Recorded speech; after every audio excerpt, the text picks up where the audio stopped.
आम आदमी से जुड़े मुद्दों को लेकर एक बार फिर से सड़कों पर उतरने का फैसला आम आदमी पार्टी ने किया है। फिलहाल अनुराग ढांडा हमारे साथ हैं। ढांडा साहब, दोबारा से सड़कों पर नजर आ रहे हैं? देखिए, बिल्कुल दोबारा से क्यों, आम आदमी पार्टी का काम है सड़कों पे रहना और प्रदेश के युवाओं के लिए सड़कों पे लड़ना।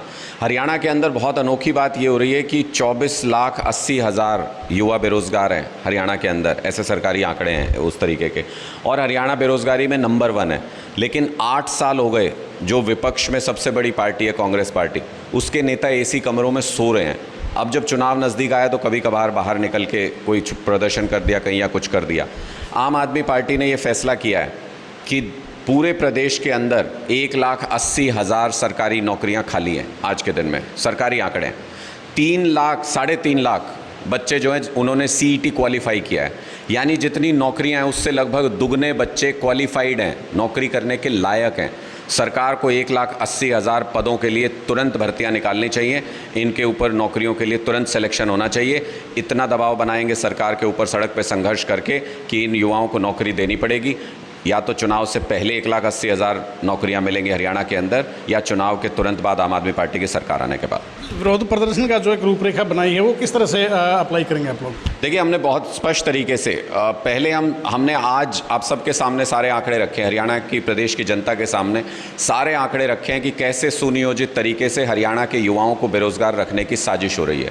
सारे आंकड़े स्पष्ट हैं आपके सामने। कल हम हर जिले में प्रेस कॉन्फ्रेंस हमारे डिस्ट्रिक्ट इंचार्ज करने जा रहे हैं, जिसमें हर जिले के पत्रकारों के सामने भी, मीडिया के माध्यम से भी और युवाओं के सामने भी, हर जिले के युवाओं के सामने भी हम आंकड़े रखेंगे, उस जिले से संबंधित भी सारे तथ्य रखेंगे कि कैसे बेरोज़गारी का दंश जो है वो युवाओं को डस रहा है।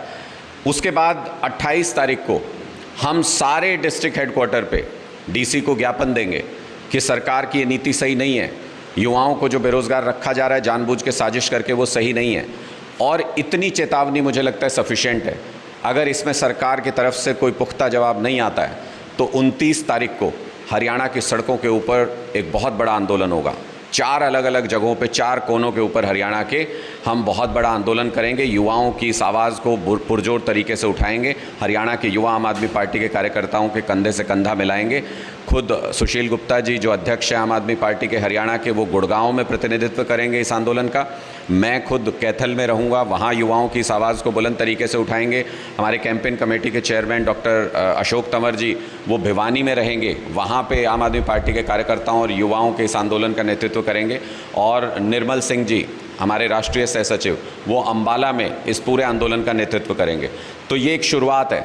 हमने ये तय कर लिया है कि युवाओं को उनका हक दिला के रहेंगे किसी भी हालत में। मेरा एक सवाल है कि आप अक्सर काफ़ी हमलावर रहते हैं सरकार के साथ साथ विपक्ष पर भी, कांग्रेस को खासतौर से निशाने पर रखने का क्या कारण है? स्पष्ट कारण है, सारी दुनिया के सामने अब ये स्पष्ट हो गया है। भूपेंद्र हुड्डा जी से सोनिया गांधी जी साथ में खड़ी रही, सारे हरियाणा ने वो तस्वीरें देखी हैं। मोदी जी के साथ गलबैयाँ कर रहे थे। शक का कीड़ा तो लोगों के दिमाग में वहीं से चला गया था कि ये चल क्या रहा है। अब अमित शाह जी आए हरियाणा में, DDD बोल के चले गए, पता नहीं क्या धोखेबाज बोल दिया, डकैत, क्या क्या बोल दिया, कांग्रेस को इतने भद्दे शब्दों का इस्तेमाल किया। पत्रकार गए हुड्डा जी के पास, बोले जी आपको डकैत कह दिया, आपको धोखेबाज कह दिया। बोले हाँ हाँ हाँ, अमित शाह मेरे अच्छे मित्र हैं। अरे अमित शाह आपके मित्र हो गए, मोदी जी आपके मित्र हो गए, हरियाणा की जनता कहाँ जाए? दीवार में जाके सिर फोड़ ले अपना?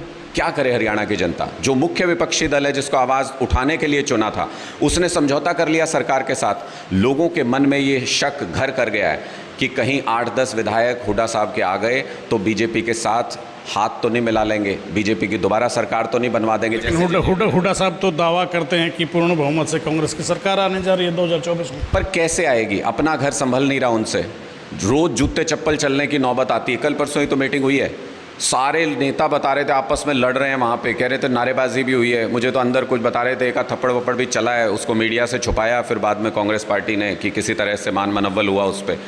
तो इस तरीके की जब हालत हो, जब नेता एक दूसरे के साथ बैठने को तैयार नहीं, संगठन 9 साल से बना नहीं, अपना संगठन तो बना नहीं सकते, अपना परिवार तो बनाया नहीं जाता, प्रदेश को क्या चलाएंगे, प्रदेश को क्या बनाएंगे? पूरे हरियाणा के सामने कांग्रेस की स्थिति स्पष्ट है, ये आपस में लड़ने में व्यस्त है। युवाओं के लिए लड़ने का इनके पास वक्त नहीं है, युवाओं के लिए लड़ने का इनके पास रिसोर्स नहीं है। और दूसरी बात, कौन चला रहा है कांग्रेस? पता है किसी को हरियाणा में कौन चला रहा है? हुड्डा साहब कहते हैं मैं चला रहा हूँ, स्टेज पे आके कहते हैं 300 यूनिट बिजली फ्री दे देंगे। अगले दिन पता चलता है दूसरे नेता कह रहे हैं ये पार्टी का स्टैंड नहीं है, ये पार्टी का अनाउंसमेंट नहीं है, पार्टी अपना मैनिफेस्टो अलग बनाती है। तो चला कौन रहा है कांग्रेस, लोग किसके वादे पे यकीन करें? तो मुझे लगता है कांग्रेस आपस में लड़के ख़त्म हो जाएगी। भारतीय जनता पार्टी का हश्र तो आप देख ही रहे हैं, उनके हर मंच पे आजकल उनके अपने कार्यकर्ता विद्रोह का झंडा बुलंद कर रहे हैं। कल पलवल में बोला था उनका एक कार्यकर्ता मुख्यमंत्री जी से मिलना चाहता था, उसके कपड़े फाड़ दिए पुलिस ने, उसको पीट के गाड़ी में ठूस के ले गए। कल विजेंद्र सिंह का वो था पन्ना प्रमुख सम्मेलन था, उसमें उनका बंदा स्टेज पे आके कह रहा है जी ये फर्जी भीड़ बुला रखी है आपने। उनका अपना कार्यकर्ता बीजेपी का कह रहा है कोई पन्ना प्रमुख नहीं है। पानीपत में हमने देखा कोई पन्ना प्रमुख नहीं था, उनकी कुर्सियों पे खाली बोतलें, पानी की बोतलें रखी हुई थी, पता नहीं उसमें घुल गए पानी की बोतलों में पन्ना प्रमुख की क्या हो गया।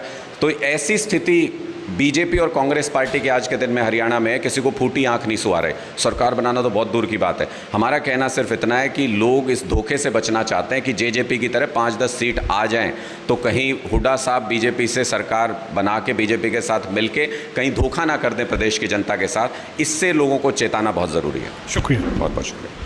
तो ये थे अनुराग ढांडा। बेरोज़गारी से लेकर स्टेट गवर्नमेंट्स की जो भी पॉलिसीज़ हैं उनको लेकर काफ़ी इन्होंने बेबाकी से अपनी बात पहले भी रखते रहे हैं, आज भी, और ख़ासतौर से भूपेंद्र सिंह हुड्डा गुट पर भी काफ़ी इनके तेवर जो हैं वो वैसे ही हैं जैसे पहले नज़र आते थे, बार बार सवाल उठाते रहे हैं। वीडियो जर्नलिस्ट नवीन कुमार के साथ देवेंद्र दांगी, रोहतक।